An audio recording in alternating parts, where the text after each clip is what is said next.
वंदे तु सर्वसिद्धे ध्रुवममलमणोवमं गतिं पत्ते मोक्षामि समय पाहुड मृणमो सुद केवली भणिदम। पंच परमेष्ठी भगवान की जय। आचार्य कुंद कुंद महाराज की जय। ज्ञानशाला में समय सार ग्रंथ पढ़ाया जा रहा है। आपको कड़ा तो नहीं लग रहा? प्राकृत भाषा है। प्राकृत भाषा बड़ी मीठी, बड़ी सरल, सुपाच्य होती है। और फिर एक एक शब्द का अर्थ हम पढ़ा रहे हैं। हमें तो उम्मीद ऐसी है कि समय सार आपको अच्छी तरह से समझ में आ रहा होगा। फिर भी अगर समझ में नहीं आए, कहीं दिक्कत पड़े, तो आप फ़ोन करके पूछ सकते हैं। आइए देखें जरा, पिछली ज्ञानशाला में 2 गाथाएं हुई थी। एक गाथा में तो ये हुआ था, आत्मा को शुद्ध निश्चय से कैसे जाना जाए। ये बताया गया था, जब सामायिक में हम बैठें तो आत्मा के शुद्ध स्वरूप का चिंतन कैसे करें। कब बताया था ना, न बंधी है न छुबी है, अबद्ध स्पष्ट, अनन्य है, नियत है, विशेषता रहित है, संयोगी भावों से रहित है। ऐसे उस शुद्ध आत्म स्वरूप का चिंतन करो। उसके बाद फिर ये बताया गया था, जब उस शुद्ध आत्मचिंतन में होता है कोई जीव, तो वही चिंतन ही उसका दर्शन है, ज्ञान है, और वही चारित्र है। अब आज गाथा नंबर 19 हम देखेंगे, साधु को क्या करना चाहिए, किस तरह की साधना साधु करते हैं। देखें, दंसणाणु चरिताणि सेविदवाणि साहुणाणि चं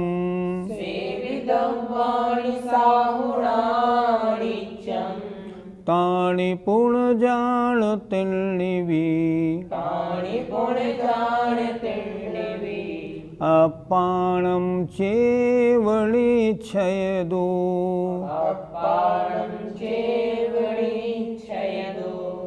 एक एक शब्द के अर्थ को अच्छी तरह समझते हैं। दंसन लाण चरित्राणि, दर्शन, ज्ञान और चारित्र। सेविदव्वाणि, सेवन करने योग्य हैं। साहुणा, साधुओं को। नित्यम, नित्य, हमेशा। क्या करें साधु?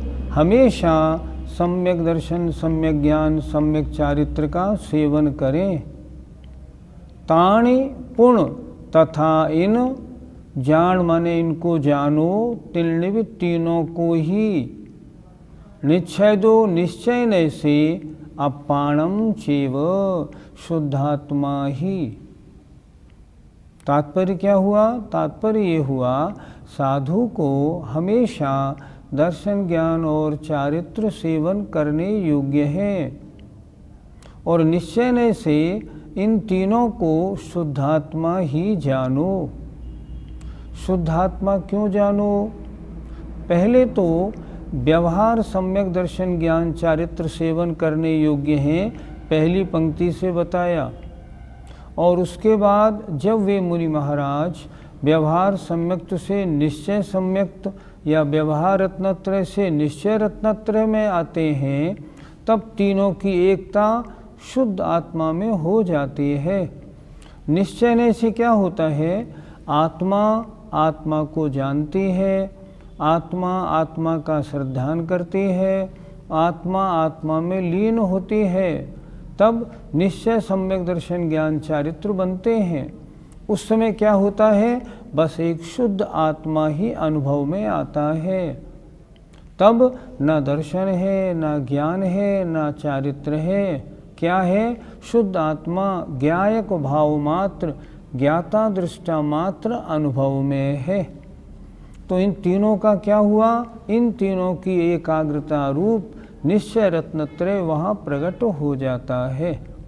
एक बार फिर देख लें, दंसर्णान चरित्राण, दर्शन ज्ञान और चारित्र साहुणा, साधुओं को साधुओं के द्वारा नित्यम माने नित्य माने हमेशा सेवन करने योग्य हैं। ताणिपुण तथा इनको जान माने जानो, तीर्णव तीनों को ही। निश्चय दो निश्चय से शुद्धात्मा ही, क्योंकि उस समय शुद्धात्मा का श्रद्धान हो रहा है, शुद्धात्मा का ही ज्ञान हो रहा है और शुद्धात्मा में ही आचरण हो रहा है।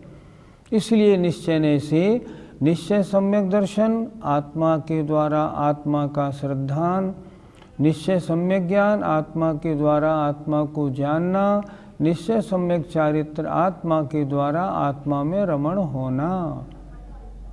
अर्थ देखिए, साधु को सम्यक दर्शन ज्ञान चारित्र सदा सेवन करने योग्य हैं। ये व्यवहार रत्नत्रय की चर्चा हुई। तथा इन तीनों को ही शुद्धात्मा निश्चय से जानो, ये निश्चय रत्नत्रय की चर्चा है। पहले हमेशा व्यवहार रत्नत्रय होता है और उसके बाद फिर निश्चय रत्नत्रय होता है। पंडित जी, साधु को व्यवहार रत्नत्रय और निश्चय रत्नत्रय कब होते हैं? साधु को यदि वे भावलिंगी साधु हैं तो उनके सम्यक दर्शन ज्ञान और चारित्र का सेवन रूप हमेशा होता है। 24 घंटे वो सम्यक दर्शन, सम्यक ज्ञान, सम्यक चारित्र की साधना, सम्यक चारित्र का सेवन करते रहते हैं। निरंतर 7 तत्व रूप श्रद्धान मजबूत रखते हैं। निरंतर अपने आत्मा का 7 तत्व आदि का ज्ञान स्वाध्याय वगैरह में लगे रहते हैं और जो मुनियों की चर्या है उसका पालन करते हैं। इस प्रकार व्यवहार रत्नत्रय का पालन तो उनके हमेशा होता है। लेकिन ऐसा करते करते जब कभी वो सामायिक आदि के काल में एकाग्रता में पहुंच जाते हैं, जिस समय आत्मा में डूब जाते हैं, जिस समय शुभोपयोग से शुद्धोपयोग में आ जाते हैं, तब वे दर्शन ज्ञान चारित्र तीनों निश्चय रत्नत्रय रूप परिणमन करते हैं। व्यवहार रत्नत्रय हमेशा रहता है 6ठे 7वें गुणस्थान में, पर 7वें गुणस्थान में जब शुद्धोपयोग होता है तब निश्चय रत्नत्रय की अवस्था बनती है। पंडित जी, ये तीनों निश्चय लय से आत्मस्वरूप कैसे हैं? निश्चय रत्नत्रय परिभाषा देखते हैं। निश्चय सम्यक दर्शन, निश्चय सम्यक ज्ञान, निश्चय सम्यक चारित्र। जब आत्मा को ही जानता है तो निश्चय सम्यक ज्ञान, और जब आत्मा की ही प्रतीति श्रद्धान करता है तो निश्चय सम्यक दर्शन, और जब आत्मा में लीन होता है तो निश्चय सम्यक चारित्र। ये तीनों आत्मा के आत्मा में ही हैं। इसलिए निश्चय रत्नत्रय कैसा हुआ? आत्मस्वरूपी तो हुआ, अर्थात आत्मा के द्वारा आत्मा का ज्ञान, श्रद्धान और आचरण, इसी का नाम रत्नत्रय है। अन्य किसी द्रव्य का यहाँ प्रवेश नहीं, अन्य किसी विकल्प का यहाँ कोई प्रवेश नहीं। न किसी भगवान का चिंतन, न किसी मूर्ति का, न किसी आचार्य का, न किसी तीर्थंकर का, ये कोई चिंतन नहीं है। अगर ये चिंतन है तो व्यवहार रत्नत्रय है। और यहाँ से ऊपर उठे जब आत्मा और आत्मा, बस उस समय हमने कहा ये निश्चय रत्नत्रय है। साधु को जीवन भर तो व्यवहार रत्नत्रय रहता है। यदा कदा कभी जब एकाग्रता अच्छी बन जाए तब निश्चय रत्नत्रय बनता है। जब कभी एकदम निर्विकल्प अवस्था बन जाए तब निश्चय रत्नत्रय बनता है।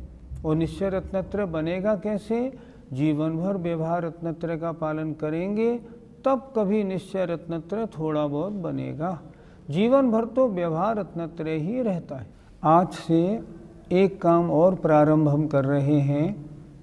समय सार की इन गाथाओं का आचार्य विद्यासागर जी महाराज ने पद्यानुवाद किया है।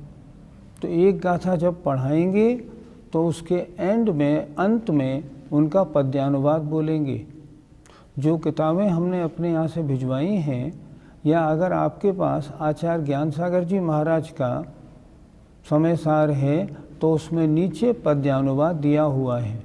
आइए नीचे हिंदी का पद्यानुवाद देखें और हमारे साथ आप भी बोलें। साधु चरित्र दृगबोध समेत पाले, आत्मा उन्हें समझवा तम गीत गाले। ज्ञानी नितांत निज में निज को निहारे, तो अंत में गुण अनंत अवश्य धारे। आइए अब गाथा नंबर 20 को उच्चारण करते हैं। जह नामी को भी पुरुषो,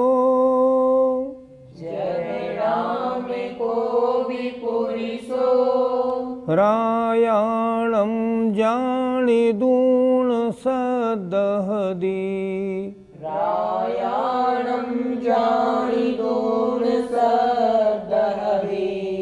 तो तम अनुचरदि पुणो,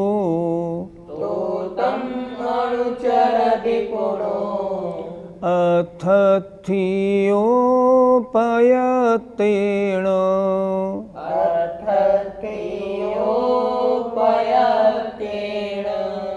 आइए अब इसका अर्थ समझते हैं। जहनाम जैसे किसी नाम वाला, को भी पुरुषो कोई पुरुष, रायाणम राजा को, जानिदूण जानकर, सद्दहदी श्रद्धान करता है, तो तम अनुचरदि पुणो, उस तो माने उसके बाद, तम माने उसका, अनुचरदि आश्रय लेता है। कैसा? धन का इच्छुक, अथथियो पयतेण प्रयत्न पूर्वक। क्या कहा इस गाथा में?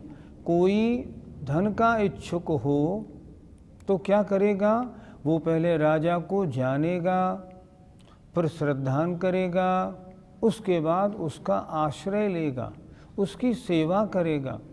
क्यों करेगा? क्योंकि उसको उससे धन की प्राप्ति की वांछा है, इस कारण। और सेवा ऐसे वैसे नहीं, बड़े प्रयत्न पूर्वक, बड़ी मेहनत से करेगा। फिर देखें जरा, जहनाम को भी पुरुषो, जैसे किसी नाम वाला कोई पुरुष, रायाणम राजा को, जानिदूण जानकर, सद्धेदि श्रद्धान करता है, पहले जानेगा फिर श्रद्धान करेगा, पुणो फिर क्या करेगा? तो तम अनुचरदि, उसके बाद उसका आश्रय लेगा, राजा की सेवा करेगा। कौन करेगा? अथत्यो धन का इच्छुक कोई जीव, प्रयत्न पूर्वक। क्यों करेगा? ताकि उसे धन की प्राप्ति हो जाए। आचार्य ने ये गाथा जो लिखी है, गाथा नंबर 20 और 21, ये 19 नंबर के दृष्टांत के रूप में है कि किसको क्या करना चाहिए और क्यों करना चाहिए। जैसे धन का इच्छुक है, क्या करे? राजा को पहले जाने, श्रद्धान करे और उसकी आश्रय ले, उसकी सेवा करे।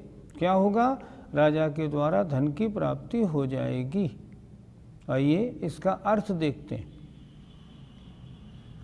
जैसे कोई धन का इच्छुक राजा को जानकर श्रद्धान करता है और उसके बाद प्रयत्न पूर्वक उसकी सेवा करता है। क्यों करता है? क्योंकि धन का इच्छुक है। अब गाथा नंबर, अगली गाथा देखिए 21 नंबर। ये तो हुआ दृष्टांत। अब आइए दार्ष्टान्त पर। गाथा नंबर 21। आपने गाथा नंबर 20 में दृष्टांत पढ़ा, अब आइए दार्ष्टान्त पर। आचार्य कहना क्या चाह रहे हैं? एवं ही जीवराया, एवं ही जीवराया, णादवो तहय सदहे दवो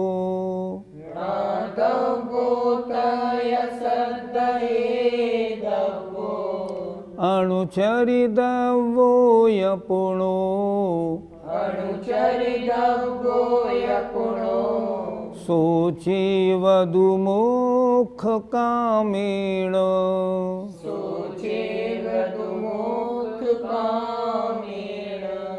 अब आइए एक एक शब्द का अर्थ देखते हैं।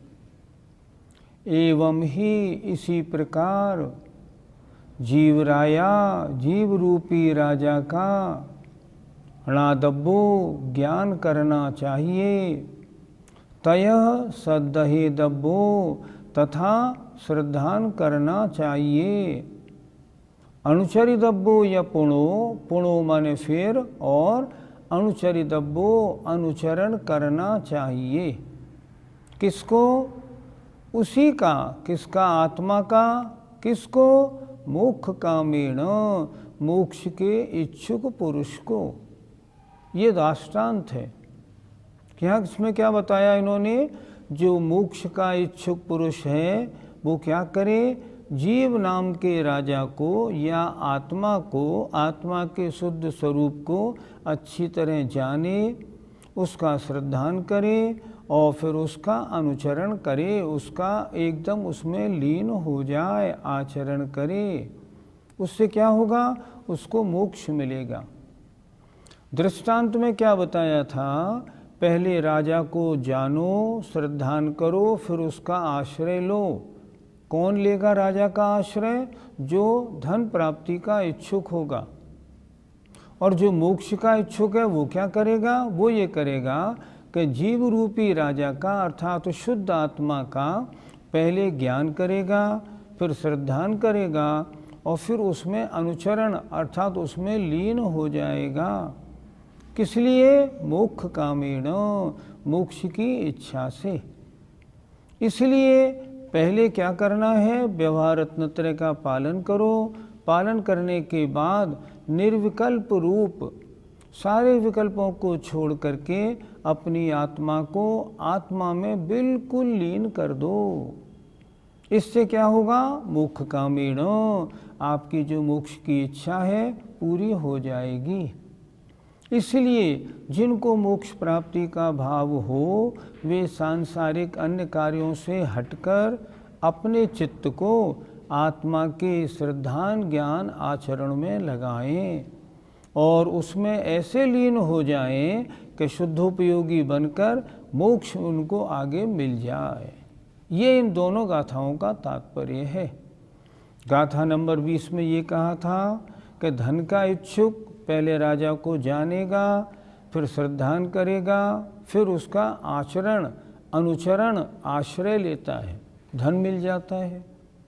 उसी तरह जो मोक्ष का इच्छुक है वो सम्यक दर्शन ज्ञान चारित्र को अच्छी तरह समझेगा, उसमें लीन हो जाएगा। क्या होगा? उसको मोक्ष की प्राप्ति हो जाएगी।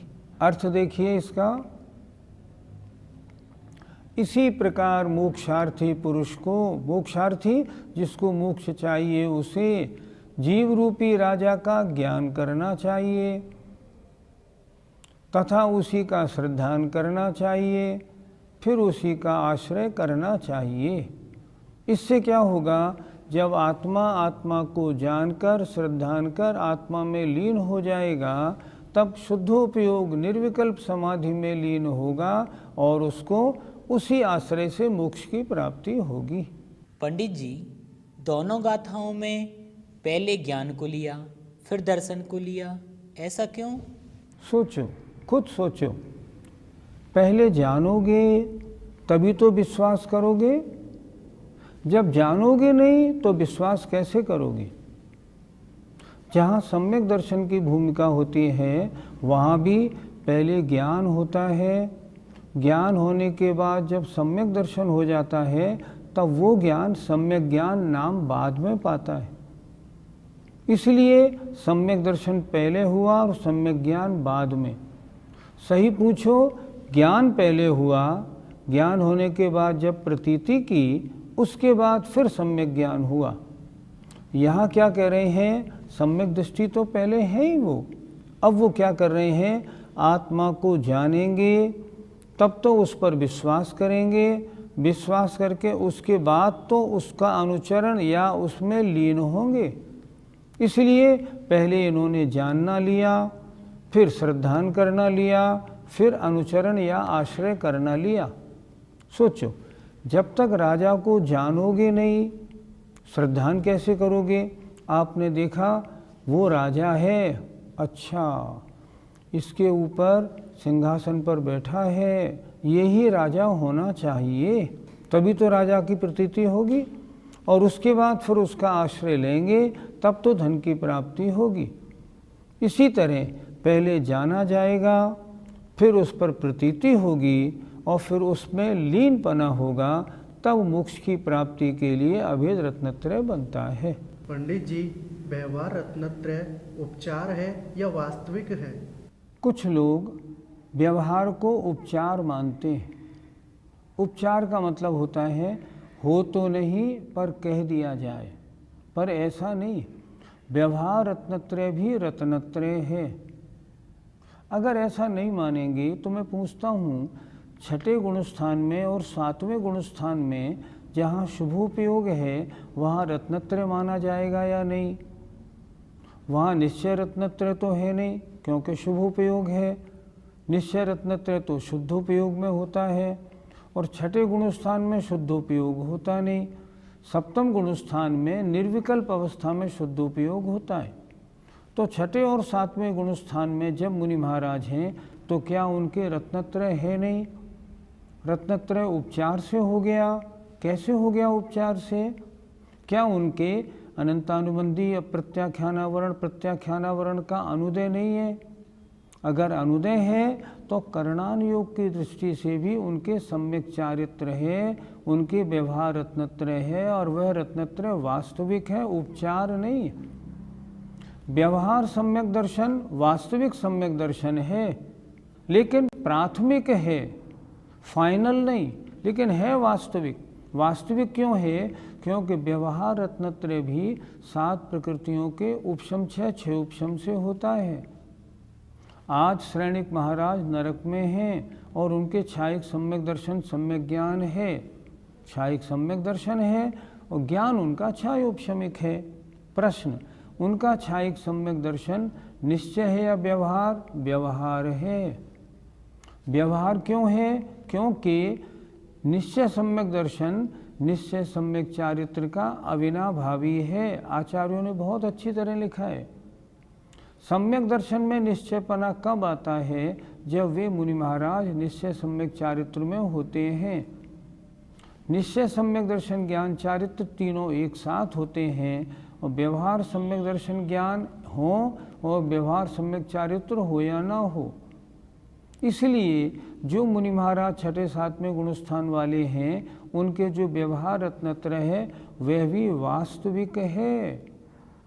करणान योग कह रहा है कि हाँ इनके रत्नत्रय है, लेकिन प्राथमिक है, फाइनल नहीं, साधन रूप है, साध्य रूप नहीं।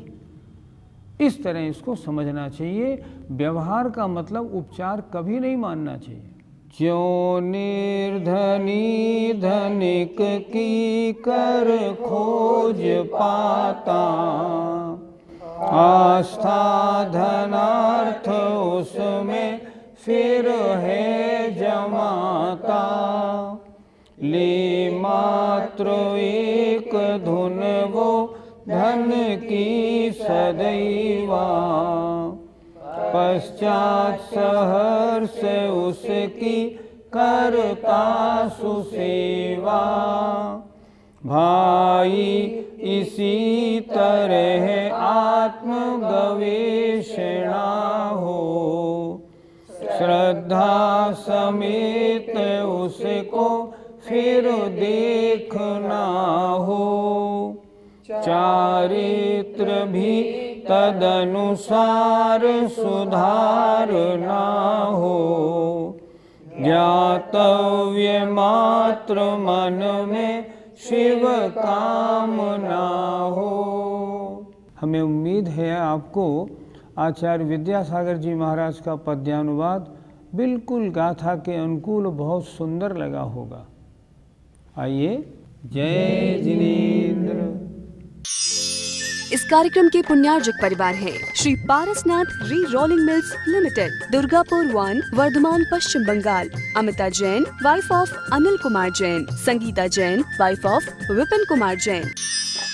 श्रीमती शुभदा विजय कुमार ढहाले जैन, श्रीमती सुनंदा सुभाष धर्म खेले जैन, रेवती जितेंद्र ढहाले जैन, श्री जितेंद्र विजय कुमार ढहाले जैन, मनोज विजय कुमार ढहाले जैन, चिन्मय जितेंद्र ढहाले जैन एवं परिवार, सोलापुर, महाराष्ट्र।